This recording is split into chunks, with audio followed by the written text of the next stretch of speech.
ਨਾਨਕ ਕੂੜ ਰਿਹਾ ਭਰਪੂਰ। ਜੀਵਨ ਦੇ ਹਰ ਪੱਖ ਦੇ ਵਿੱਚ ਝੂਠ ਭਰਪੂਰ ਹੈ ਤੇ ਜੀਵਨ ਦੇ ਆਖਰ ਬੁਨਿਆਦੀ ਪੱਖ ਤੇ ਇਹ ਹੀ ਨੇ, ਵਿਵਹਾਰਕ, ਆਰਥਿਕ, ਸਮਾਜਿਕ ਤੇ ਰਾਜਨੀਤਿਕ। ਸਾਹਿਬ ਕਹਿੰਦੇ ਜੀਵਨ ਦੇ ਹਰ ਪੱਖ ਦੇ ਵਿੱਚ ਕੂੜ ਭਰਪੂਰ ਹੈ, ਕੂੜ ਵਿਆਪਕ ਹੈ। ਕੂੜ ਦੇ ਆਸਰੇ ਤੇ ਰਿਜ਼ਕ ਚੱਲ ਰਿਹਾ ਹੈ, ਕੂੜ ਦੇ ਆਸਰੇ ਤੇ ਧਾਰਮਿਕ ਕਰਮ ਖੜੇ ਨੇ और कूड़ ते आसरे ते सता खड़ी है। मत्थे टिक्का तेड़ धोती कखाई। उंज धार्मिक चिन्ह सारे धारण किए हुए ने। मत्थे ते तिलक है, तेड़ धोती पहनी हुई है, कखाई कखां दी माला गल दे जो है पहनी हुई है, पर हथ छुरी जगत कसाई। हथ दे ते छुरा है और किसी बकरी का यह कसाई नहीं, बकरी नूं नहीं कोंदा। किसी गऊ का जबा करने वास्ते एक कसाई नहीं बनया। ये किसी मुर्गे नूं नहीं कटना चाहता, जगत कसाई है ते जगत कसाई है, जगत नूं ही वढना चाहता है, जगत नूं ही धोखा देना चाहता है, जगत का ही गल वढना चाहता है। इन्ना वड्डा कसाई। झूठ का छुरा कोल है, कोई भी इसकी लपेट दे चावे ये गर्दन कट्टण नूं तैयार है। भाव झूठ का व्यवहार ये सारियां नाल करी जांदा है और हथ दे इसी झूठ की छुरी नाल हर एक नूं ज़बह करी जांदा है, हर एक नूं जो है कोई जांदा है। नील वस्त्र पहर होवे परवान, मलेच धान ले पूजे पुराण। साहिब कहंदे जिहड़ा खत्री है उस वक्त दी रूप रेखा कि राज दरबार तक पहुंचना है तो वस्त्र नीले पहन लैंदा है, क्योंकि तां ही प्रवान हुंदा सी, तां ही राज सभा दे जाण दिता जांदा सी और मलेच्छा दा धान लैंदा है। लेकिन पूजदा पुराण नूं है। भाव जिन्हां नूं इह मलेच्छ कहंदा है धान उन्हां तो लैंदा है और पूजा पुराण दी करदा है। फिर अभाकिया का कुट्ठा बकरा खाना, चौके ऊपर किसे ना जाना। कहंदा है मेरे चौके विच कोई भी ना आवे, क्योंकि मेरा चौका सुच्चा है, पवित्र है। लेकिन अभाख्या का कुट्ठा बकरा खाना, कोया होया बकरा जिहदे ते इस्लामी शरा दे मुताबिक कलमा पढ़ के कोया गया, उन्होंने कहंदे ने कुट्ठा।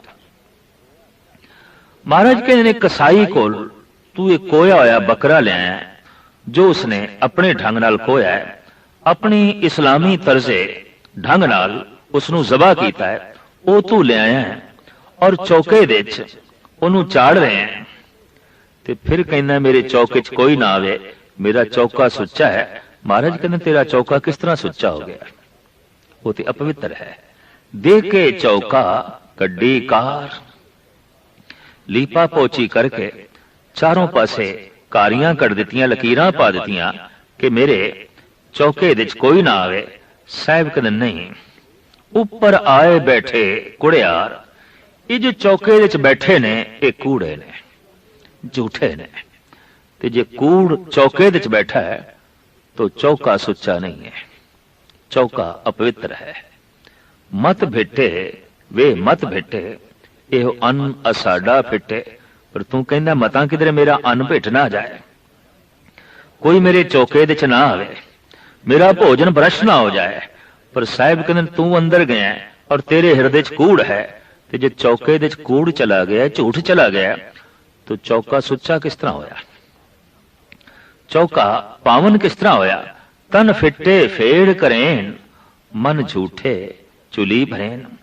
तन अपवित्र है, मलिन है, ये भोजन छकदा है, ते झूठा मन है ये चुलियां पिया भरदा है, चुली पिया करदा है, भाव हाथ मुंह साफ पिया करदा है। साहिब कहंदे कहो नानक सच ध्याईए, सुच होवे तां सच पाईए। सुच ते तां हुंदी है जे सच दी प्राप्ति होवे, ते सच दी प्राप्ति तां हुंदी है जे सच विच ध्यान जोड़ीए। कहो नानक सच ध्याईए, सुच होवे तां सच पाईए।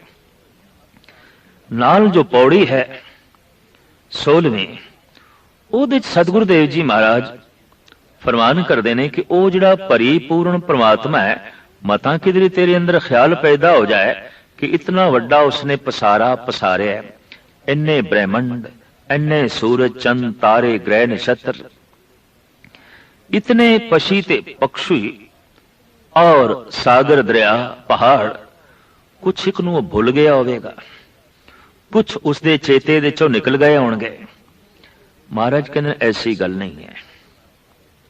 चित्ते अंदर सब को, उहदे चेते दे सब कुछ है। ऐसा नहीं कि वह किसी नूं भुल गया। एक कीड़ी भी उसके चेते च है, एक हाथी भी उसके चेते च है, रेत का एक जर्रा भी उसके चेते च है और सूरज भी उसके चेते दे च है, एक पत्ता भी उसके चेते दे च है, एक पहाड़ भी उसके चेते च है, एक कीड़ी भी उसके चेते च है, एक मनुख भी उसके चेते च है, तू उसकी याद दे च है, सब कुछ उसके चेते दे च है। इथों ही पता चलता है कि उस परमात्मा का चेता कितना महान है, उसकी चेते शक्ति कितनी अजीम है। पर महाराज कहने मेरा यही नहीं कि सब कुछ उसके चेते दे च है, बल्कि सब कुछ उसकी निगाह दे हेठ, उसकी निगाह दे थले। चित्ते अंदर सब को वेख नदरी हेठ चलाएंदा, सब कुछ नू अपने निगाह दे हेठ रखता है और सारा ब्रह्मंड चल रहा है उसकी निगाह दे हेठ, सारा ब्रह्मंड कार्य कर रहा है, सब कुछ उसके चेते दे, भुलिया कुछ नहीं।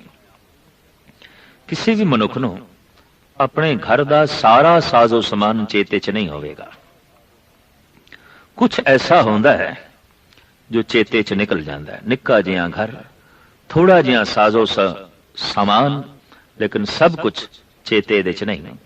इन्ने महान ब्रह्मंड और किन्ने क ने, इसकी गिनती भी नहीं, मनुख दे कोल आंकड़े ही नहीं कि आंक सके, संख्या कर सके, गिन सके।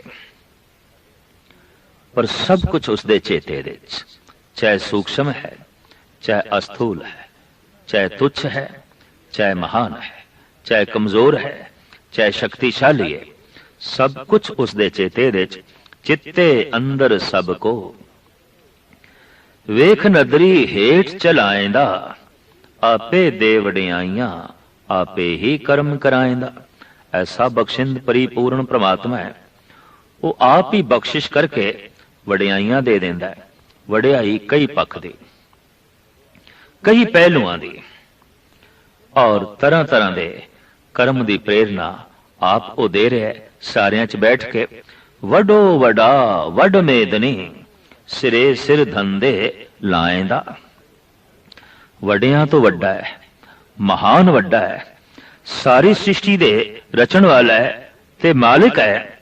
हर एक नू अपने अपने धंधे ते लाया, सिरे सिर धंधे लाएंदा, तुद संसार उपाया सिरे सिर धंधे लाया। वंड दिते ने धंधे उस परिपूर्ण परमात्मा ने। कीड़ियां दे अपने धंधे, मकोड़ियां दे अपने धंधे, पशुओं दे अपने धंधे, पक्षियां दे अपने धंधे, जल जंतुओं दे अपने धंधे, थल जंतुओं दे अपने धंधे, नभ जंतुओं दे अपने धंधे। और बड़े सोहने ढंग नाल ये परिपूर्ण परमात्मा ने वंड कर दी है। धंधे का मुख मुद्दा तो यही आउंदा है, रिज़क दी तलाश।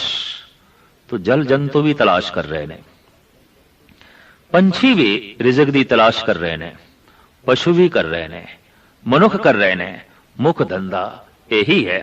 साहिब कहते ने तू तमाम जीवां नूं साज के अपने चेते च रखिया है और तू आप ही तरह तरह दियां वडियाइयां दित्तियां ने, बख्शिश करके तरह तरह दे जो है कर्म उन्हां तो करा रहे हैं। बहुत तो वड्डा है, महान है, सृष्टि दे रचनहार हैं ते सारे जीवां नूं तू सृष्टि दे च अपने अपने धंधे ते लाया होया है। नदर उपट्ठी जे करे सुल्ताना घाव कराएंदा। हे प्रभु ऐसा भी देखे किसी दे उत्ते तो पुट्ठी नजर कर देवें, थोड़ी जिहा नजर दी पलक चुकें ते बड़े बड़े सुल्ताना नूं ਘਾਈਆ ਬਣਾ ਦਿੰਦਾ ਹੈ, ਘਾਸ ਖੋਦਣ ਵਾਲਾ।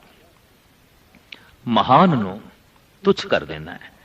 ਗੁਰੂ ਤੇਗ ਬਹਾਦਰ ਸਾਹਿਬ ਜੀ ਮਹਾਰਾਜ ਦਾ ਫਰਮਾਨ, ਰੀਤੇ ਭਰੇ ਭਰੇ ਸਖ ਨਾਵੇ ये तां को व्यवहार है। हे प्रभु, तेरा व्यवहार मैं अजीब देख रहा है। तेरा भी एक धंधा खालियां नू भरी जा रहे हैं और भरे आया नू खाली कर जा रहे हैं। भिखारी नू किधरे तू सम्राट बना देना है और सम्राट नू किधरे भिखारी बना देना है। इस वास्ते साहिब श्री गुरु नानक देव जी महाराज कहते ने, जे किधरे तेरी थोड़ी जिहा नजर पुठी हो जाए ਤਾਂ बड़े बड़े सुल्तान घाईए होंदे देखे ने, घास वर्गे हो जाते ने। बाह उन्हां दी सारी औकात खत्म हो जाती है। और इस हद तक कि दर मंगन भिख ना पाएंदा। भिखारी बन के जे किसी द्वार ते जाके भिक्षा भी मंगदा है तो हुण भिख दी भी प्राप्ति नहीं आउंदी। असीं देखदे हां कि संसार विच ऐसा होया है, कल जो महान सन ਅੱਜ ਤੁੱਛ ਹੋ ਗਏ। ਇਹ ਨਿਯਮ ਸਿਰਫ ਮਨੁੱਖਾਂ ਤੇ ਹੀ ਲਾਗੂ ਨਹੀਂ, ਸਭ ਕੁਝ ਤੇ ਲਾਗੂ ਹੈ। ਕਿਉਂਕਿ ਹਰ ਚੀਜ਼ ਵੱਧਦੀ ਹੈ ਤੇ ਵਧਣ ਤੋਂ ਬਾਅਦ ਘਾਟੇ ਦੀ ਤਰਫ ਆਉਂਦੀ ਹੈ। ਔਰ ਜੈਸੇ ਘਟਣਾ ਆਰੰਭ ਹੁੰਦਾ ਹੈ, ਉਸ ਦਾ ਫਿਰ ਤੁੱਛ ਹੋਣਾ ਆਰੰਭ ਹੋ ਜਾਂਦਾ ਹੈ। ਇੱਕ ਸਿਖਰ ਤੇ ਪਹੁੰਚ ਕੇ ਪਹਾੜ ਵੀ ਘਟਦੇ ਨੇ, ਸੂਰਜ ਚੰਦ ਤਾਰੇ ਵੀ ਘਟਦੇ ਨੇ। ਘਟੰਤ ਦੀਪੰ घटंत रूपं घटंत रवसस निखत्र गगनं। तो सब कुछ घटता है और घटद्या एक दिन मिट जाता है। कोई सुल्तान सिंहासन ते बैठ के ये तकब्बुर करे, ये गरूर करे कि बाकी सब थल्ले ने, मैं सिंहासन ते। और ये अहंकार इतना प्रबल होवे क्योंकि सता करके ये अहंकार हो जाता है। हरनाकश ने कह दिता सी, कोई निरंकार नहीं, अगर है तो वह भी मेरे थल्ले है, मैं सिंहासन ते हां, मैं ऊपर हां। इस तरह फरौन ने कह दिता सी, कंस ने कह दिता सी, मैं ही महान हां और मैं ही सब कुछ हां। सता ऐसा सोचण ते मजबूर कर देंदी है। अगर कोई सुल्तान जो सिंहासन ते बैठा है और आखे सब छोटे ने, सब तुच्छ ने, मैं ही महान हां, मैं ही वड्डा हां, तो महाराज कहने नदर उपट्ठी जे करे सुल्ताना घाव कराएंदा। ऐ सुल्तान, जे थोड़ी जी उसकी निगाह फिर जाए, पुठी हो जाए, तो बड़े बड़े सुल्ताना नू घास वर्गा हुंदा देखे। और फिर हालत ऐसी बनती है कि दर मंगन भिख ना पाएंदा। द्वार द्वार ते जावे, भिक्षा मंगे, ते कोई इसकी झोली विच भिख भी पाण नूं जो है तैयार नहीं आउंदा। कल दे सम्राट भिखारी बने हुए इतिहास विच असीं देखदे हां, और अज दे भिखारी असीं सम्राट भी बने हुए जो है देखदे हां। प्रभु दी ये अगम्मी लीला, ये उसदे अगम्मी कौतक साहिब श्री गुरु नानक देव जी महाराज इस पौड़ी विच मूल गल ये दसदे पए ने कि सब कुछ उसदे चेते विच है।